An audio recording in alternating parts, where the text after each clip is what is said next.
코로나19가 장기화되면서 온라인 쇼핑부터 해외 직구까지 비대면 구매 수요가 급증하는 가운데 의사의 진단과 처방이 필요한 전문 의약품까지 해외 직구를 통해 국내에 불법 유통되는 사례를 저희가 이렇게 쭉 조사를 했어요. 게시판도 찾아보고 거래 현황도 찾아보고 그래서 PPT 뭐 이렇게 쭉 저희들이 다 조사를 했는데 워낙 여러 의원님들이 질문을 하셔가지고 저는 그 제도 개선 방안을 중심으로 한 몇 가지만 짚어보도록 하겠습니다. 불법 의약품 해외 직구는 결국 약사법과 관세법 간의 괴리가 그 원인이 아닌가라는 생각입니다. 그러니까 현행 약사법에 따르면 모든 의약품은 약국에서 구매하도록 돼 있죠. 예. 근데 반면 관세법상 개인 사용 목적으로 수입하는 경우에는 총 6병 혹은 3개월 이내의 사용 분량에 대해서는 의약품 통관 및 관세를 면하고 있는 조항이 또 있어요. 관세법에. 자가 소비용으로 그렇습니다. 그렇죠. 네. 그러니까 약국에서 안 사도 되는 거죠, 이게. 예. 그래서 여기서 이제 이 공간을 이용해서 이른바 뭐 여러 불법 뭐 실데나필이라든가 타다라필이라든가 이 오남용 의약품 이런 것들이 이제 벌어지는 틈새로 작용하고 있다는 거거든요. 그래서 이렇게 이제 관세청을 해외 직구를 통해서 세관을 통해서 들어온단 말이에요. 근데 이 과정에서 전문 의약품을 일반 의약품으로 둔갑시키거나 가짜 처방전을 동봉하는 방법으로 국내에 이제 반입하면서 이게 이제 국내에 쫙 퍼뜨려지게 된단 말이죠. 관세청과의 공조가 필요해 보이는데 어떻습니까? 지난 8월에 해외 직구 식품의 효과적 차단을 위한 업무 협약 갱신하셨죠? 그렇습니다. 이런 것처럼 의약품에 대해서도 관세청하고 좀 이런 업무 협약이 필요한 거 아닌가 싶은데 어떻습니까?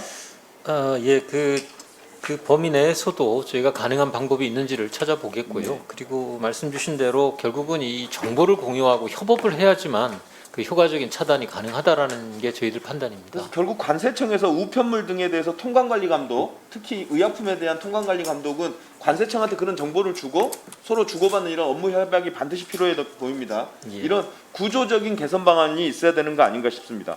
예. 또 하나는 불법 의약품 판매자 및 구매자에 대한 처벌 근거가 현재 없습니다.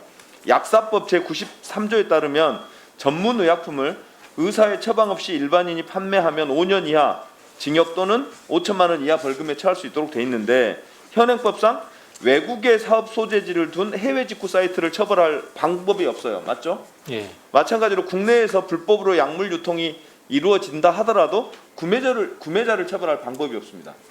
맞죠? 그 최근에 일부 그 위해성이 높은 의약품을 그 구매하는 경우에는 저희가 일부죠, 그 일부. 과태료를 부과할 수 근데 있는 사실 아까 여러 의원님들이 말씀하셨지만 정말 별의별 약 피임약부터 시작해서 뭐 무슨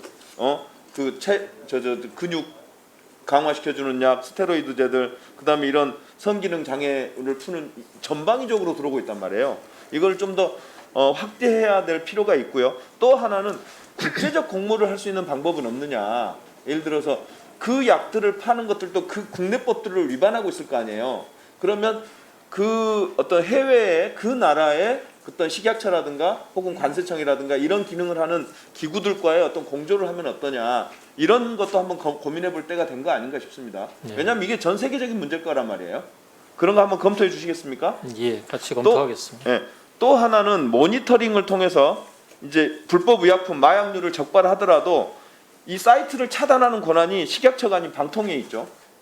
예. 그러다 보니까 이게 차단이 지연되면서 그 지연되는 동안에도 또 물건이 팔려나가는 이런 상황이 벌어지고 있습니다. 그래서 저희가 봤던 이 디지털 성범죄 영상물 정보의 경우에는 방송통신위원회하고 여가부 그다음에 경찰청 방송통신심의위원회가 합쳐서 디지털 성범죄 심의 지원단이라는 걸 신설했더라고요. 그래서 공조하고 있어요. 그래서 24시간 교대 근무를 하면서 전자심의 등 상시 심의 체계를 구축하고 있더라고요. 마찬가지로 마약류, 불법 의약품에 대한 이런 것들에 대해서도 식약처하고 방통위가 이런 전자심의 등 상시 어떤 심의 체계를 구축하면 어떨까? 그런 필요하다면 법 개정을 하면 어떨까? 이런 생각이 드는데 어떻습니까? 예, 이미 좀 부처 간에 이 부분에 대한 논의를 하고 있습니다. 그렇습니까? 다행입니다. 예. 그래서 이런 얘기가 있어요. 국민은 온라인에서 살고 있는데 식약처는 여전히 오프라인에 살고 있다. 이런 지적들이 있어요. 그래서 오늘 이제 여러 배달앱이라든가 의약품 해외 직구 이런 것들이 온라인에서 벌어지고 있는 일들이 오늘 여러 의원님들이 지적을 해주셨는데 결국 우리가 여러 질문을 드렸더니 결국 자료 요구나 이런 거 했더니 식약처에 사이버 조사단 관할 업무라고 다 넘기더라고요. 근데 이 현재 사이버 조사단의 인원이라 직제로 이 엄청난 시대적 변화를 감당할 수 있느냐 이런 생각이 들어요. 그래서 정말 걱정이에요. 그래서 변화하는 환경에 대처할 수 있는 그런 대안이 만들어져야 될 것 같은데 다음 종감 때까지 그런 얘기를 좀 풀어주십시오. 예, 저희가 지금 뭐 28명의 사이버 조사단이 활동을 하는데 나름 성과는 보이고 있습니다만 오프라인에서 지금 저희가 활동하고 있다라고 의원님께서 말씀해 주실 만큼 매우 미흡하다라는 점에 대해서 같은 문제의식 가지고 있습니다. 네, 대책을 좀 세워서 다음번 종감 때까지 좀 말씀을 해주십시오. 그리하겠습니다. 그리고 후쿠시마 원전 오염수 방출 문제에 대해서 좀 다시 한번 심각성을 말씀드리겠습니다. 현재 식약처는 지난 4월 13일 일본 정부의 후쿠시마 원전 오염수 해양 방류 결정에 대해 TF를 꾸리고 범정부적으로 대응하고 있습니다. 그래서 후쿠시마 인근 8개현 모든 수산물과 14개현에 대한 27개 농산물에 대해서 전면 수입 금지하고 있는 상태죠. 예, 그렇습니다.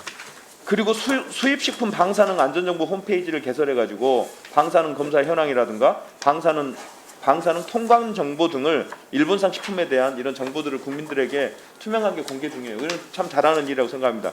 근데 지난 6일 새로 출범한 일본 기시다 후미오 내각이 후쿠시마 원전 오염수를 희석해서 바다에 방출시키겠다고 하는 방침을 재차 세웠어요. 오염수 137만 톤을 내년부터 최대 30년간 방류하겠다는 거거든요. 이랬을 경우에 후쿠시마 앞바다는 북쪽 한류 오야시오와 남쪽 난류 쿠로시오가 만나는 그 장소란 말이에요. 그러다 보니까 이 방출된 방사성 오염수가 동태평양으로 밀려 나가서 북미로 가고 또 한쪽은 남북으로 갈려져서 북으로 그리고 동태평양을 거쳐서 일본 쪽으로 돌아서 남쪽으로 이렇게 돌아오는 적도를 따라 필리핀 근해를 거쳐서 다이오도에까지 오는 이 난류가 있단 말이에요. 이러면서 결국은 우리 국내에도 한반도에도 영향을 끼칠 가능성이 높다 이런 전문가들의 지적이 많단 말이죠. 그죠?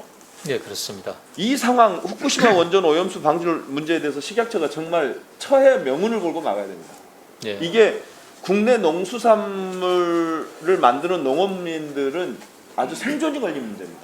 이 문제에 대해서 반드시 진짜 이 처해 명운을 걸고 막아주시길 부탁드리고요.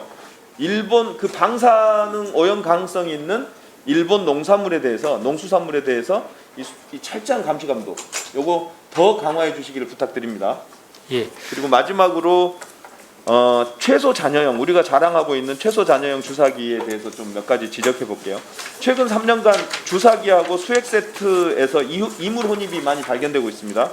예. 많이 그러니까 19년에 43건이던 게 21년 현재 50건인데 주로 다 주사기예요. 주사기에서 발견되는 이물 혼입이란 말이에요. 근데 이게 올해만 56건이 발견됐는데 주로 이게 이제 2월부터 코로나19 백신 접종에 사용하는 최소 잔여형 주사에서 주로 발견됐습니다. 이게 한 37건이던가요? 예. 그렇게 해서 결국 이 주사기 수액 세트는 인체에 직접 약물을 주입하는 것이어서 자칫 인체에 치명적인 위해를 가할 수 있단 말이죠. 그래서 특별한 주의와 관리가 필요한데 더더구나 이게 최소 잔여형 주사기가 주로 코로나19 백신 접종에 사용되고 있단 말이죠. 안 그래도 국민들이 불안에 떨고 있고 불신하고 있는데 그런 문제까지 더해서 되겠습니까? 사실 많은 건수는 아니에요. 전체 건수에 비해서 많은 건수는 아닌데 어쨌든 이제 백신 접종 속도의 마지막 속도를 붙이고 있는 이 상황이기 때문에 국민들의 어떤 불신감과 불안감을 해소하기 위해서라도 이런 관리 감독을 좀 강화해 주시기 부탁드립니다.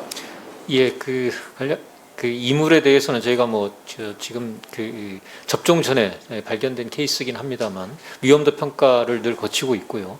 어떻게 개선해야 될지를 민관과 같이 해서 또 중기부하고 식약처가 함께 기술 지원을 통해서 이 문제를 업체가 신속하게 해결할 수 있도록 지원하고 있습니다. 점차 여러 가지 여건이 좋아지고 있다는 점 말씀드리고요. 앞으로도 이 부분에 있어서 이 업계 전반의 품질 관리 수준의 향상으로 이어질 수 있도록 같이 노력하겠습니다. 네, 이상입니다. 네, 김원희 의원님 수고 많았습니다. 다음은 존경하는 최혜영 의원님 질의하시겠습니다. 최혜영 의원님은 5분입니다.